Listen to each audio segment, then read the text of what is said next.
Does HBO copy claim? I don't know, but I'm not passing this one. So, A Night of the Seven Kingdoms official trailer, teaser trailer, HBO Max. So, before we click this, we're going to watch it. 27 million views. Holy moly, we're going to watch this one. But what is it that we're talking about? So, A Night of Seven Kingdom. Oh, that armor already.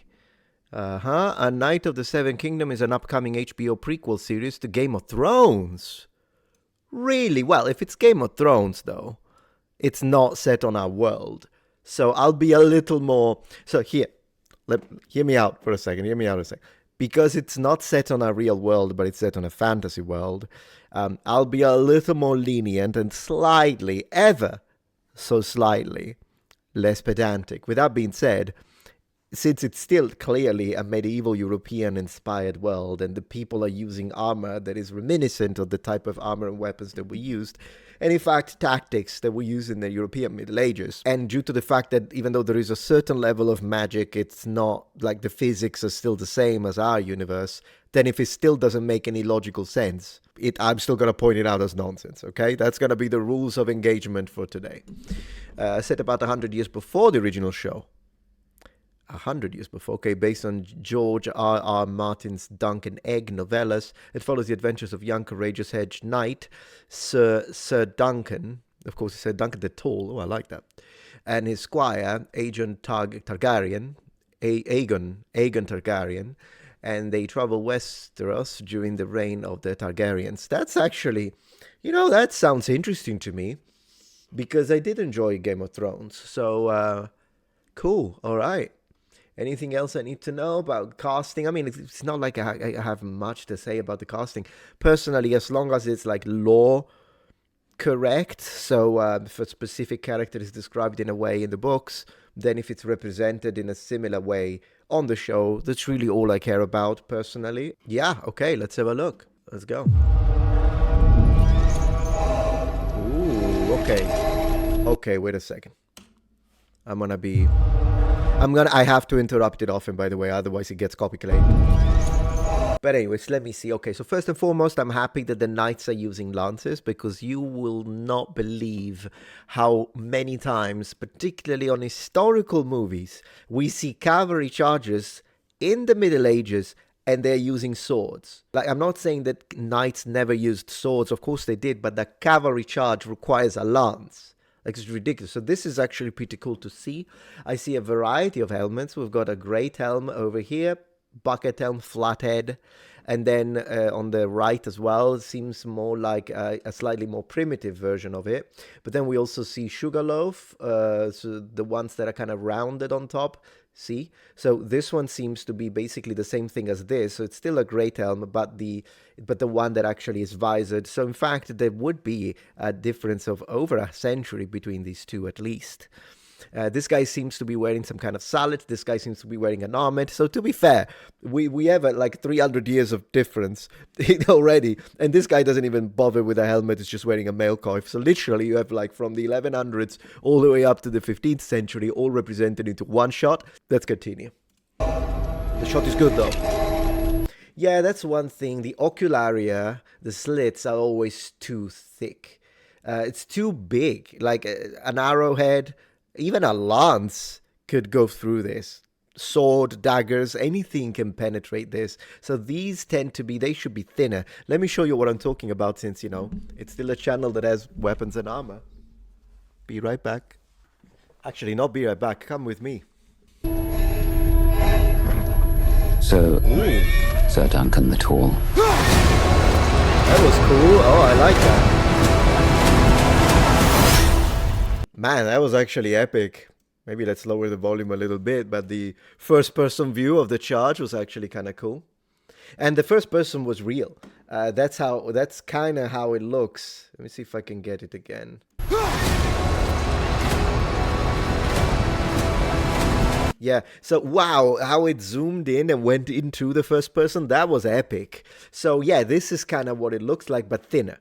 It would be thinner, so you would have a bit less view. In fact, this kind of looks like the view I get from my frog mouth rather than my specific configuration. In fact, it doesn't apply to all frog mouths. And then you see a little bit through the holes in the front plate of the helmet. That's absolutely right. In fact, of course, those are used for breathing, but they do give you a little bit of extra visibility as opposed to what you would have or not have by definition with a solid plate.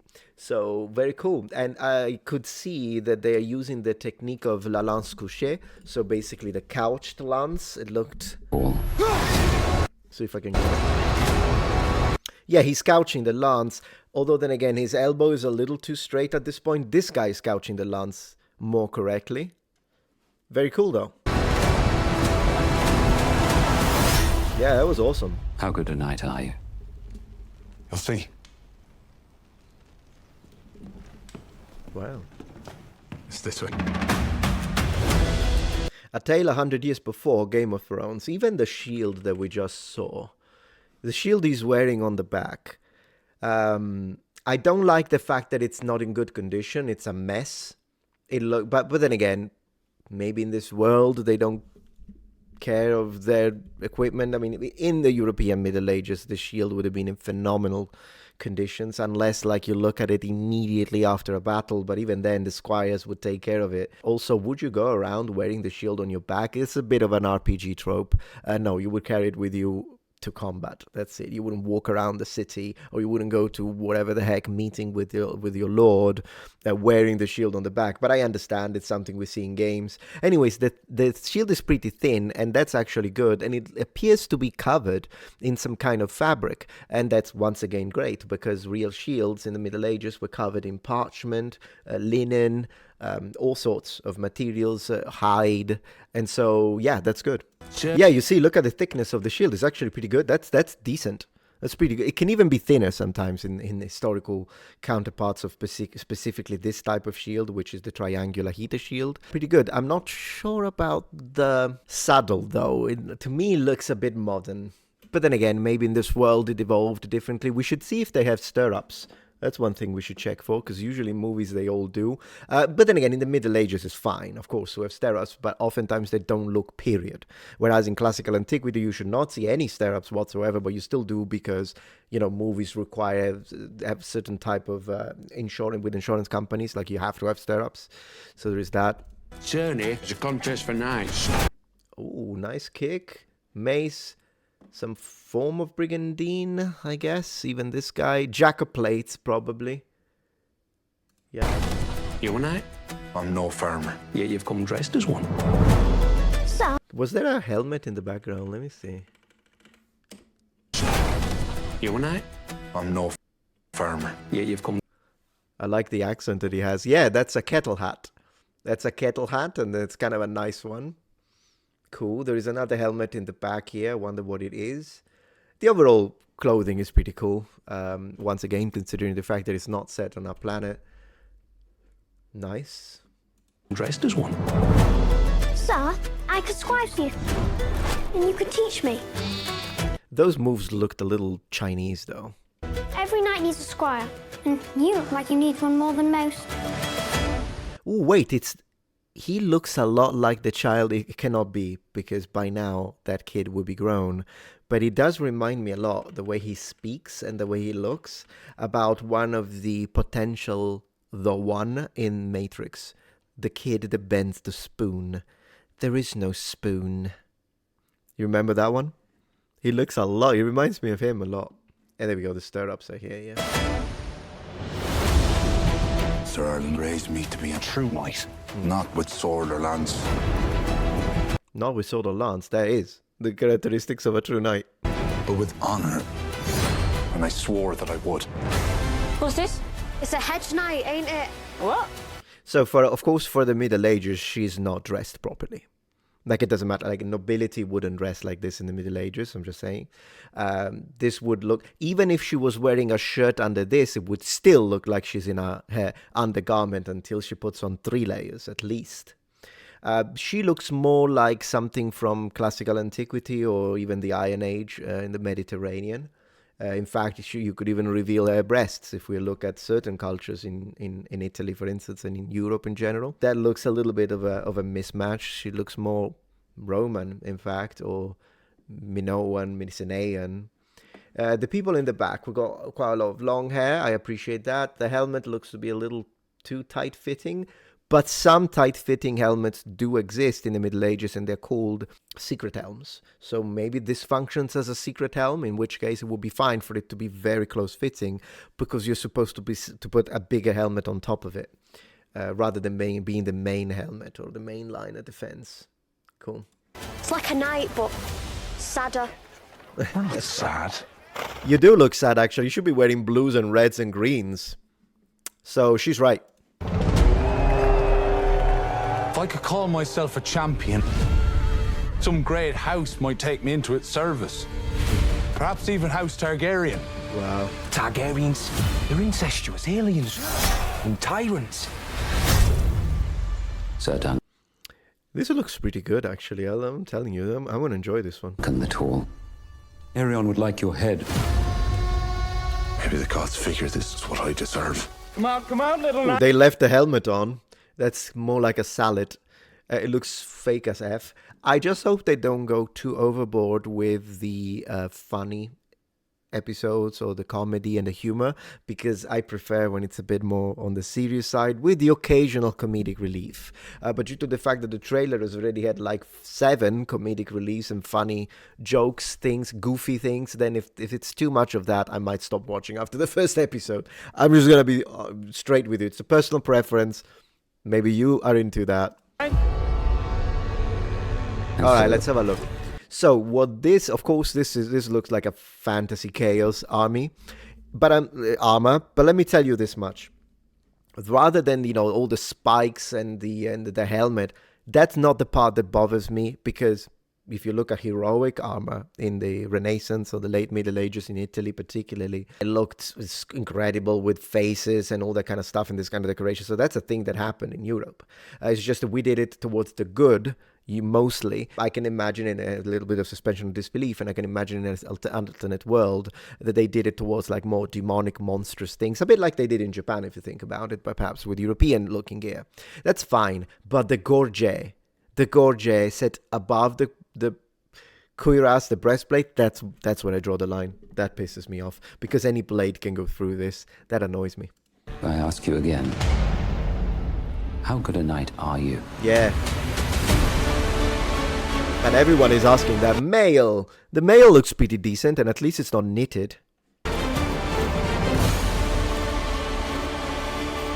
You may be wise to run. Won't they kill me if I run?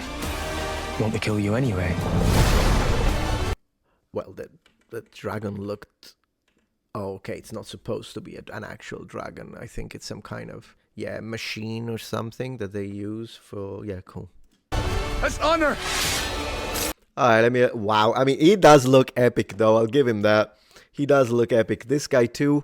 And once again, if they did this a little thinner, it would be better. But that's the other thing, though. Sometimes you will see helmets that for us are like 16th century, where it was the peak of plate.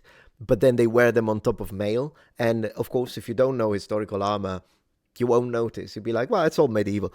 But to me, someone who has spent some time in understanding historical armor, when you see a 16th century level of technology for a helmet worn on just a mail shirt, which is like 12th century or even earlier than that from a medieval perspective. But in general, I'm saying this one, because he has long sleeves, is more of with thinner long sleeves, is more of a 12th century type, rather than having like a cut over here with like the shoulders. So to give you a perspective, let's say that you understand firearms, or you understand historical modern warfare, it would be like giving a Napoleonic rifle with a soldier who's wearing gear that looks World War II. So you can tell. You're like, but if you can develop that much, why do you still use? So a 50 years, by the way, just to make it interesting, a 50 years gap between the modern technology in terms of medieval period and the gear that some people used on battlefield is fine. So 50, 60 years, sometimes you could be wearing stuff that isn't cutting edge, and particularly if you're in lower classes, that's fine. But if it's like over 100, 200 years, it's gonna become obsolete at that point. Like in the late Middle Ages, you couldn't just go around wearing mail. You would be wearing a brigandine, you'd be wearing a jack of plates, you'd be wearing plate on it. Just wearing mail in the 15th century be like, that's not enough. Now, could it have happened that a very poor soldier, maybe, if they are using a big shield, or if it's a specific situation like packing shot, that's different. But in general, if you have more than 100 years of distance in technological development between arms and armor, it's gonna start looking kind of weird, even if it's a fantasy world. Deserted! The noble houses of Westeros! Let me see that. Oh, wow. Let me see that impact during the joust. Want to kill you anyway. Okay. As honor! Okay, gets the sword. Very cool. He has a flail. Again, it's not that it's not a weapon in the Middle Ages, but it was extremely rare. Fine, though. I mean, if he wants it, it's not a problem. And again, it's not the historical Middle Ages. I like that the breastplate fits him. I do like that. But this massive gap here, usually you would put something like a little circles here to add this protection, because it is a problem. And also, he's not wearing mail underneath. So this is a terrible choice, even in a world like this, because he's getting a lot of protection but doesn't have anything here. Okay, so let me see if we can see this. So, and boom, and the guy falls from horseback. Oh, they both do. So the idea of falling from horseback is something that did happen in medieval jousts, and I like that they have the division in the middle and all that. But this is not the objective of the joust, and I think sometimes it's misunderstood. You score points in the medieval joust with this, the breaking of the lance, and oftentimes this is what happens. Now, did it happen sometimes that you fall from the horse? Yes. But I feel like when you watch Game of Thrones, it feels like that's the objective and it happens every time. It does not happen every time. And it's not the objective in order to score points, at least in historical jousting. The noble houses of Westeros! So this guy hits him, falls. Yeah, cool. I mean, he must have had pretty bad way of sitting. In fact, is he sitting? He is kind of sitting. In medieval... In the way it was in the real Middle Ages, a knight, when they are on top of a historical saddle, they don't look like they're sitting on a motorcycle. They look like they're standing on the stirrups. It looks like a straight figure. That's what it looks like if it's historical, and it's a much more secure ride. Pretty cool, though. Are there no true knights? Are there no true knights? Yeah. I hate that the stuff looks like it's not looked after, but maybe it's supposed to be some kind of poor knights. It's still this like old, aged metal that clearly no squire is taking care of it. And not to mention the cheap gorget just worn like this. It looks like a cheap costume for Halloween. Thank you! Was that ill-handled? Right, yeah. I also really hate when anything is set in even a medieval looking world. Everyone has to be wearing grey, no color, and you can see the typical filters of nothingness. Like this is the filter of the Middle Ages in these movies, you know that. This, like no color, no brightness, no nothing, no life. And this is so different from how it was instead, where everything was bright, full of color, full of life. Now, given again, it's not set in our Middle Ages, but I hate that this is unfortunately being pushed everywhere, even in historical movies that do represent the Middle Ages. So now we just have this idea, and that's why you see it recreated even in a fantasy world, because it's what the majority of people associate with the Middle Ages. Lack of color, lack of life, lack of everything, dirt everywhere, everyone is miserable, little bit like the colors have been desaturated. And again, it's a stylistic choice, I guess, but I just hate it. Don't know what to tell you. Right, yeah. All right. Pretty cool, though. I'll be watching it, but as I say, I see a lot of humor. It might be a bit too much for me. But let me know what you think, of course, if you like it or dislike it in the comments below. Thank you very much for watching. Have a good one.